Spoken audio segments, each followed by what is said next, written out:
So let's set the scene. You're training for your next race. Maybe it's the TCS New York City Marathon, a half marathon, or your first 5K. You start to feel a slight pain in your knee. Should you keep running through the pain, or do you need to have it assessed? Today we're going to break down a few of the more common running injuries, what to look for, and some prevention strategies. This is Move Better with HSS.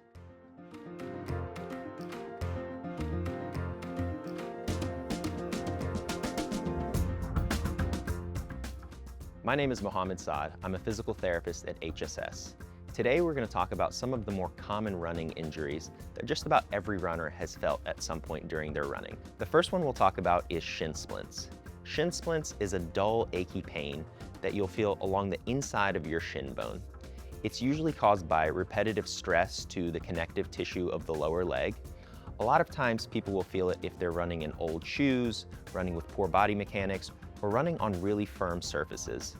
You'll usually see it in people who ramp up their mileage pretty quickly. Some of the ways to avoid shin splints altogether is to ensure that you're gradually increasing your mileage, wearing appropriate shoes, and running with proper body mechanics. Another common injury that runners and non-runners alike will feel is plantar fasciitis. Plantar fasciitis is characterized by a sharp stabbing pain in the heel, and usually people will feel it with their first steps out of bed in the morning. Plantar fasciitis is an irritation of the thick band of fascia along the bottom of the foot. Usually runners will feel it if they have high arches and run with unsupportive footwear, if they have excessively tight calves, or if they run on an uneven surface or hard surface for longer mileage. Some of the ways to prevent plantar fasciitis is ensure that you're running in appropriate and supportive footwear, whether that means a cushioned shoe or an orthotic inside of the shoe, making sure you stretch your calves, and making sure you have a strong lower leg. Finally, one of the most common injuries that runners will feel is IT band syndrome. IT band syndrome is usually caused by friction or rubbing of the IT band on the outside of the leg bone. A lot of times runners will feel sharp, achy pains during and after their runs. One of the ways to prevent IT band syndrome is ensure that you have really strong hips and glutes, make sure you foam roll and have good mobility in your quads, and ramping up mileage pretty gradually. Some of the more serious injuries that may require some time away from running include stress fractures and muscle strains.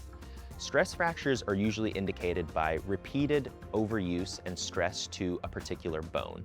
This is usually indicated by sharp pain felt while running that sometimes lingers after you stop running. As you can imagine, since this is stress on the bone, it requires some time to heal, and this is when cross-training or strength training is an appropriate alternative to continuing to run. Now, for anyone incorporating more speed training into their runs, one of the things to watch out for is a muscle strain.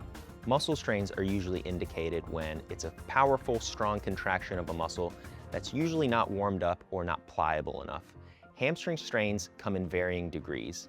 So a lower level hamstring strain is something that can be treated conservatively, maybe with some cross training and modification to running stride, whereas a more severe muscle strain requires time off and may require some surgical intervention. So we mentioned shin splints, and we also talked about stress fractures and how both can be some dull, achy pain along the length of a bone. So when should you seek professional help, and when is it appropriate to run through? One of the things you want to look for is how high that threshold of pain is, and are you able to continue and finish your runs? In scenarios where the pain is sharp and requires you to stop running altogether, that could be an indication that you could seek some professional guidance. One important thing to take away from all of this is listen to your body. Your body is really good at indicating when it can tolerate more and when it needs a little bit of a break.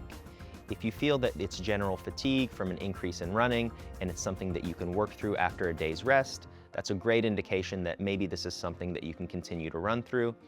If your aches or pains are leaving you sidelined for days at a time, or you feel sharp pain, that may be the appropriate time to seek some professional guidance and really determine whether this is something that can be worked through or if you need to take some time off. Whether you're training for your first 5K or the TCS New York City Marathon, it's always important to listen to your body and know when to push through and when to scale things back.